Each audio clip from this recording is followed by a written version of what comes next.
I recommend that you pitch while you're watching TV. I apologize now to your significant others, your roommates, and anybody else you watch TV with. But if you watch TV and try to predict what the next line is going to be, what the next plot complication is going to be, say it out loud as though you were pitching it in the room.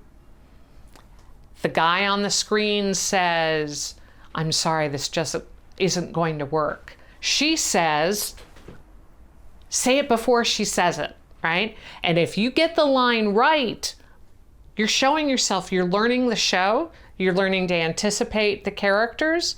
Sometimes you're showing that the writing staff of that show isn't working hard enough, but let's be positive for everybody's sake. But pitching out loud to the TV and getting the affirmation back that you're going in the right direction with the story, with the character, with the tone of the show is great practice. And especially for those of you who want to go into comedy, being fast is important. And being able to get your pitch out fast is important. And if you're doing it in the rhythm of the show and trying to get it in there before the character gets it in there, it builds up those skills too.